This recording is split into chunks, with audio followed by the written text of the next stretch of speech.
Assalamualaikum warahmatullahi wabarakatuh. Para mahasiswa, pada kesempatan ini saya mereview media pembelajaran. Ya, sepertinya Anda belum memperoleh materi ini, sehingga saya perlu mereviewnya, karena Anda nanti harus menggunakannya dalam proses mengajarkan materi Quran hadis. Jadi bagaimana pembelajaran sangkil dan mangkus dengan media. Jadi sangkil itu bahasa Melayu, ya artinya efisien, mangkus itu efektif. Ya.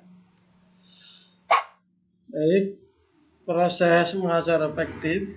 Jadi untuk bisa membuat mengerti, jadi kita sebagai guru itu harus mentransfer ilmu, mentransfer nilai. Maka kita menggunakan tiga macam aktivitas. Ya. Pertama menggunakan telinga, mendengar. Ya. Jadi maka seorang guru nanti akan menjelaskan secara lisan, biasanya di metodenya ceramah. Ya. Memberi contoh. Nah, jadi siswa melihat, ya. Kemudian melakukan, jadi mempraktekkan. Ya, jadi ini yang menjelaskan itu metode ceramah. Memberi contoh ini metode demonstrasi, ya. Kemudian menyuruh mencoba ini adalah praktek langsung. Jadi mendengar, melihat, melakukan. Ya. Nah, dilihat dari efektivitasnya perlu kita camkan. I hear and I forget. Jadi kalau saya mendengar, maka saya lupa. Artinya efektivitas dari mendengar itu paling rendah. Jadi metode ceramah itu paling rendah efektivitasnya. I see and I remember. Kalau saya melihat, maka saya ingat. Ya, jadi lebih tinggi lagi kalau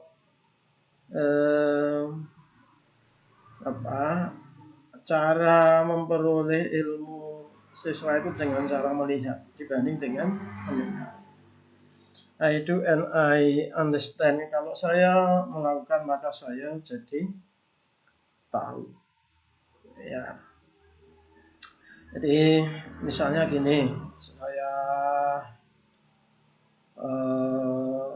contohkan konkret. Misalnya Anda mendengar kabar tentang bentuk bangunan Ka'bah, ya, disampaikan dengan cara mendengar.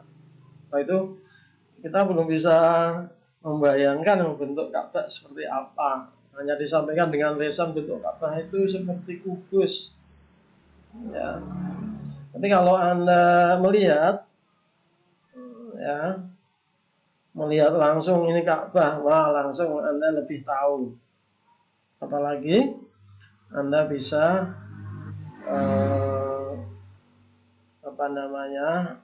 menyentuh Ka'bah, maka dia akan lebih tahu lagi. Nah, tentu untuk melihat Ka'bah, ya ini dalam proses pembelajaran kita tidak harus datang ke Mekah. Untuk bisa menyentuh Ka'bah juga begitu. Maka dibutuhkan namanya media. Hanya ada peribahasa, satu gambar itu bisa mengandung ribuan kata. Artinya dengan satu gambar saja itu sudah bisa menjelaskan banyak hal. Ya. Jadi Misalnya gambar orang yang sedang takbiratul ihram, bersedekap. Wah, ini kalau dideskripsikan dengan kalimat sudah panjang untuk satu gambar. Ya. Maka di sini signifikansi media dalam pembelajaran. Ya. Apa pengertian media pembelajaran? Media itu bisa berupa barang atau bukan barang, ya bisa orang, ya alat perantara untuk mencapai tujuan pembelajaran. Ya. Nah, media instruksional edukatif yaitu sarana komunikasi dalam proses belajar mengajar. Ya, berupa perangkat keras maupun lunak untuk mencapai proses dan hasil instruksional secara efektif dan efisien. Ya. Nah, klasifikasinya ada klasifikasi hanya dengan model 3 klasifikasi, itu audio, ya, mendengar. Ini nanti produknya itu biasanya MP3, kemudian media visual MP4, atau gabungan keduanya, media audio visual. Ya. Ada klasifikasi lain yaitu media audio, media grafis, audio visual, termasuk alam sekitar atau lingkungan. Dari alam sekitar atau lingkungan, nah, jadi Anda mengajak siswa untuk keluar dari kelas.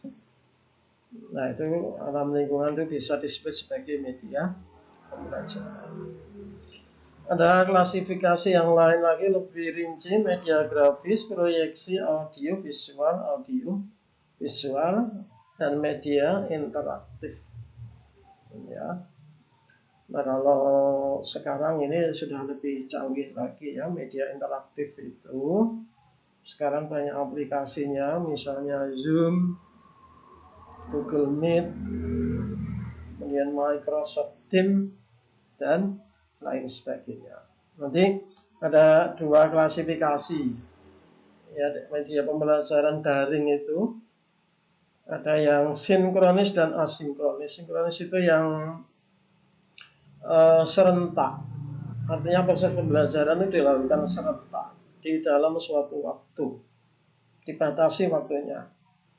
Nah, sementara yang asinkronis itu adalah lebih panjang durasi waktunya. Jadi asinkronis ini dipilih karena mengingat model yang sinkronis itu memerlukan berbagai syarat, yang antara lain yaitu ketersediaan jaringan yang stabil. Ya. Tapi model asinkronis ini bisa jadi kalau seorang mahasiswa atau siswa yang di daerahnya sinyalnya masih lemah, ini nanti bisa mengikutinya pada saat sinyalnya sudah bagus. Mungkin bisa saya ilustrasikan. Yang sinkronis itu misalnya ada pembelajaran lewat Zoom.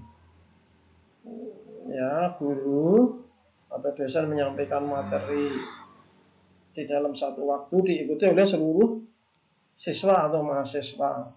Mungkin ada proses interaktif, tanya jawab misalnya. Nah, itu berarti itu sinkronis.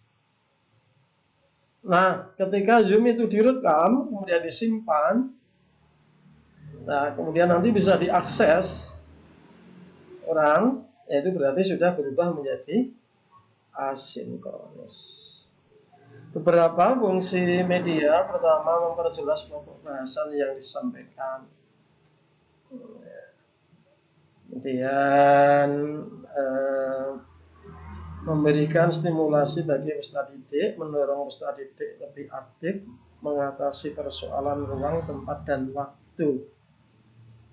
Jadi tidak mungkin kan kita belajar manasik haji kemudian harus datang ke Mekah. Ya. Memberikan pengalaman nyata peserta didik, jadi tidak hanya mendengar. Ya. Tapi kalau bisa melihat, yang lebih baik. atau bahkan bisa mempraktekkan lebih baik lagi. Memberikan persepsi yang sama kepada peserta didik. Membantu guru dalam variasi metode, jadi sehingga ini bisa menghilangkan rasa jenuh siswa. Ya, membantu juga guru dalam penyampaian materi sehingga bisa sistematis. Ya. Kemudian guru dituntut untuk selalu siap dengan bahan yang akan diberikan. Ini kita punya dokumentasi bahan-bahan yang dari waktu ke waktu nanti bisa diupdate, bisa diupgrade. Nah, yang terakhir mengefektifkan dan mengefisienkan proses belajar mengajar. Baik, itu gambaran singkatnya. Jadi silahkan dalam mata kuliah ini Anda nanti belajar membuat media pembelajaran, terutama nanti yang media pembelajaran daring berupa video pembelajaran. Anda bisa menggunakan PowerPoint. Di PowerPoint itu sudah ada fasilitas untuk mengisi suara dan ada fasilitas juga video sekarang. Ya. Atau Anda bisa menggunakan aplikasi lain seperti Screencast, Ometic atau OBS atau Camtasia. Ya. Pokoknya ambil aja yang praktis dan tidak harus berbayar. Terima kasih. Assalamualaikum warahmatullahi wabarakatuh.